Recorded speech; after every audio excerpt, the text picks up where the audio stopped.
हमने इस चैनल पर कंज्यूरिंग यूनिवर्स के बारे में बहुत सारी बातें की हैं, लेकिन कंज्यूरिंग मूवी यूनिवर्स जिनके रियल कहानियों से इंस्पायर्ड है, उनके बारे में शायद आप में से बहुत कम लोग जानते होंगे और नहीं जानते होंगे कि उनकी लाइफ कितनी सिमिलर है और कितनी डिफरेंट है जिस तरह से उन्हें मूवीज के अंदर दिखाया गया है। जैसे कि पैरानॉर्मल इन्वेस्टिगेशन से पहले वॉरेन कपल आखिर करते क्या थे, आखिर अपने भूतिया इन्वेस्टिगेशंस के लिए ये कपल अपने क्लाइंट से कितना चार्ज करते थे, 70s और 80s के जमाने में अमेरिकन पुलिस डिपार्टमेंट क्यों वॉरेन कपल की हेल्प लिया करती थी और वॉरेन्स के जाने के बाद आखिर उनके लेगेसी को कौन संभाल रहा है, ये सब आपको आज की इस वीडियो में जानने को मिलेगा। लेकिन वीडियो में आगे बढ़ने से पहले इस वीडियो में मैंने जितनी भी बातें बताई हैं उनमें से बहुत सारे मुझे रिसर्च के दौरान काफी ज्यादा एग्जैजरेटेड लगे। पर्सनली मैं किसी प्रकार की सुपरस्टिशन में नहीं मानता हूँ और न ही मैं आपको इस चीज को इम्पोज कर रहा हूँ। इस वीडियो को मैंने सिर्फ और सिर्फ एंटरटेनमेंट पर्पज के लिए ही बनाया है, जिसमें मैंने मेनली वॉरेन कपल की हिस्ट्री और फैक्ट्स को एक्सप्लोर करने की कोशिश की है। होप आप समझ पाएंगे।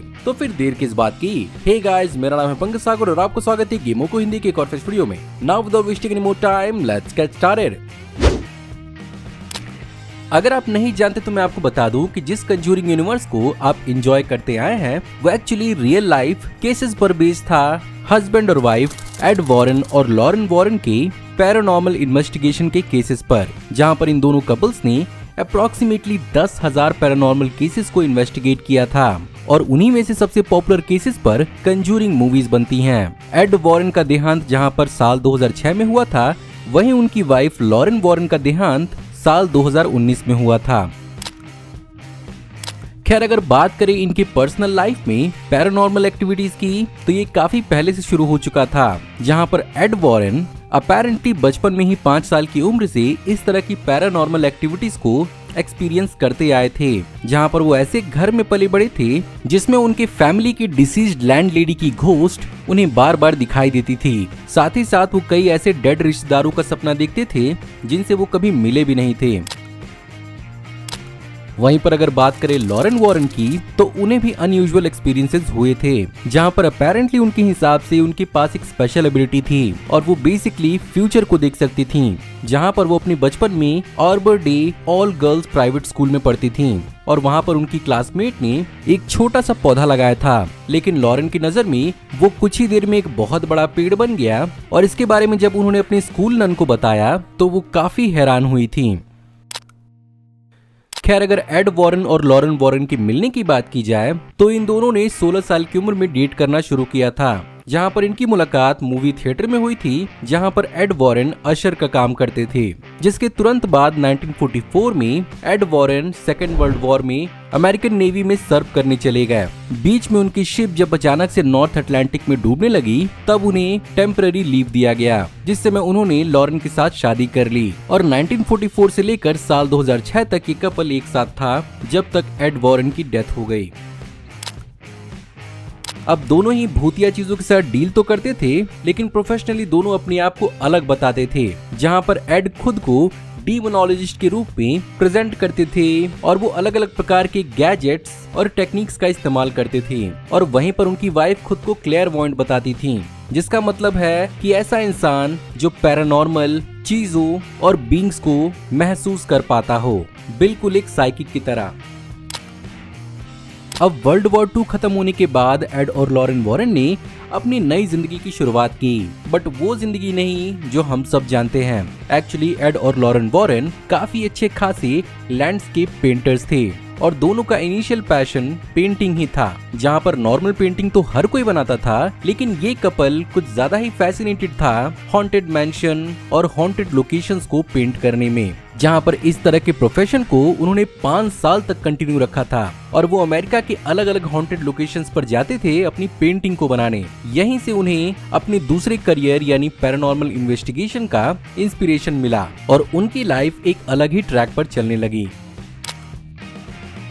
अब आप में से बहुत सारे लोग को ऐसा लगता होगा कि एड और लॉरेन वॉरेन पेंटिंग से ज्यादा पैरानॉर्मल इन्वेस्टिगेशन में कमाते होंगे, जिसके कारण उन्होंने पेंटिंग को छोड़ दिया। बट सच तो ये है कि एक्चुअली पैरानॉर्मल इन्वेस्टिगेशन से ये दोनों कपल बिल्कुल नहीं कमाते थे और ये अपने क्लाइंट से एक भी पैसा नहीं लेते थे। हाँ, उसके बदले उनके जो भी एक्सपीरियंसेस थे वो उन्हें डॉक्यूमेंट करते थे और उस चीज को वो डॉक्यूमेंट्रीज, टीवी शोज, फिल्मिंग और नॉवेल्स और बुक्स के लिए इनके राइट्स को बेचकर अपनी कमाई करते थे। साथ ही साथ लेटर इन देयर करियर उन्होंने अपना खुद का एक म्यूजियम भी शुरू किया था, जिसमें उनके पैरानॉर्मल एक्टिविटीज और केसेस से जुड़े हुए कई सारे आइटम्स वहां पर रखे हुए होते थे, including the real enable doll. साथ ही साथ वो कई बार अपने एक्सपीरियंसेस को एज लेक्चर्स यूनिवर्सिटीज और कॉलेजेस में कंडक्ट किया करते थे, जिसके कारण वो खुद को एज एजुकेटर्स भी देखा करते थे।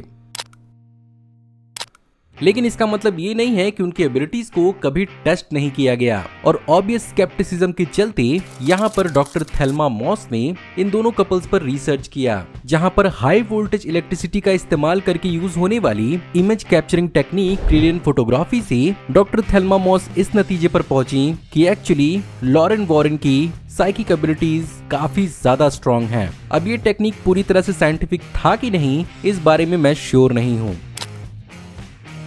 खैर, इन दोनों ही हस्बैंड वाइफ ने एज अ कपल अपनी एजेंसी 1952 में शुरू की, जिसका नाम था new England society for psychic research, जिसके अंदर इस कपल ने 100 से भी ज्यादा केसेस से डील किया था। लेकिन हर बार इस कपल के ऊपर सूडो साइंस फैलाने के लिए हमेशा से ही क्रिटिसाइज किया जाता था, जहां पर the New England Skeptical Society ने इनके खिलाफ कई सारे कोर्ट टेस्टिमनीज भी प्रेजेंट किए थे, जो इनके मेथड्स को चैलेंज करता था। लेकिन इसके अलावा भी बहुत सारे लोग थे जिनका एड और लॉरेन वॉरेन पर विश्वास था, स्पेसिफिकली अमेरिकन पुलिस डिपार्टमेंट का, जहां पर 80s के दौरान ये दोनों कपल काफी ज्यादा पॉपुलर थे अमेरिकन पुलिस डिपार्टमेंट को पैरानॉर्मली हेल्प करने के लिए, जहां पर बहुत सारे मिसिंग पर्संस और क्रिमिनल्स को ढूंढने और इन्वेस्टिगेशन करने में पुलिस इनकी हेल्प लिया करती थी। Conjuring devil made me do it movie के अंदर एड और वॉरेन लॉरेन की पर्सनल स्ट्रगल्स को भी इनकॉर्पोरेट किया गया, जहां पर एड वॉरेन का हार्ट अटैक इस मूवी के प्लॉट का हिस्सा बनाया गया। बट सच तो ये है कि रियल लाइफ में एड वॉरेन को मल्टीपल हार्ट अटैक्स आ चुके थे, जहां पर कई बार केस इतना बुरा हो जाता था कि उन्हें व्हील चेयर्स का टेम्पररी इस्तेमाल भी करना पड़ता था। एड के इस दुनिया से जाने के बहुत ही लंबे समय बाद द कंज्यूरिंग को as a cinematic universe Warner Bros ने एस्टैब्लिश किया, और उन्हीं को ट्रिब्यूट देते हुए ही पहली मूवी के अंदर हमें लॉरेन वॉरेन का एक छोटा सा कैमियो भी देखने को मिला था, जो बहुत ही ब्रीफ था और इस फ्रेंचाइजी के नर्ड्स के लिए एक बहुत ही ऑसम ईस्टर एग। वीरा फार्मिगा, जिन्होंने एक्चुअली लॉरेन वॉरेन का ऑन स्क्रीन रोल निभाया था, उन्हें इस रोल को प्ले करने के लिए रियल लॉरेन वॉरेन से कई सारे असिस्टेंट्स की जरूरत पड़ी थी, जिसकी वजह से ही फिल्मिंग के दौरान ही इन दोनों की बॉन्डिंग काफी अच्छी हो गई, और अपने लेट इयर्स तक वीरा फार्मिगा और लॉरेन वॉरेन एक्चुअली काफी अच्छे दोस्त थे। खैर, इस कपल के जिस म्यूजियम के बारे में मैंने आपको बताया था, वो एक्चुअली साल 2019 तक पब्लिक के लिए ओपन था, बट फाइनली लॉरेन वॉरेन के इस दुनिया से जाने के बाद इस म्यूजियम को बंद कर दिया गया। बाय द वे, इन दोनों की लेगेसी यहीं पर खत्म नहीं होती, और वॉरेन्स के रियल लाइफ में कई सारे चेले भी थे, जिसमें one of the most important थे डेव कॉन्सिडाइन, जिन्होंने वॉरेन के अंडर काम करने के साथ साथ उन्होंने खुद की भी एक अलग इन्वेस्टिगेशन टीम खड़ी की, और उन्हें भी मीडिया और टेलीविजन के अंदर कई सारी अपीयरेंस देते हुए देखा गया है, स्पेशली हिस्ट्री चैनल के मिस्ट्री क्वेस्ट में। वहीं पर इन दोनों के नेफ्यू जॉन जेफिस भी इनसे ट्रेनिंग ले चुके हैं और डीमोनोलॉजी में एक फुल टाइम करियर बना चुके हैं। सो गाइज, ये थी आज की वीडियो। मैं उम्मीद करता हूँ आपको आज की वीडियो पसंद जरूर आई होगी, और अगर आपको आज की वीडियो पसंद आई तो प्लीज वीडियो को लाइक जरूर करिएगा, और हाँ, आपका क्या ओपिनियन है वॉरेन कपल के ऊपर मुझे कमेंट में जरूर बताइएगा। अगर आप इस चैनल पर नए हैं तो प्लीज चैनल को सब्सक्राइब कर लीजिए, क्योंकि हम ऐसी ऑसम वीडियो इस चैनल पर लाते रहते हैं। मैं जल्दी ही आपको एक नई वीडियो में देखने को मिलूंगा, तब तक आप हमारी इन वीडियोस को एंजॉय कर सकते हैं। Thank you for watching, see you in the next video. Till then take care, good bye.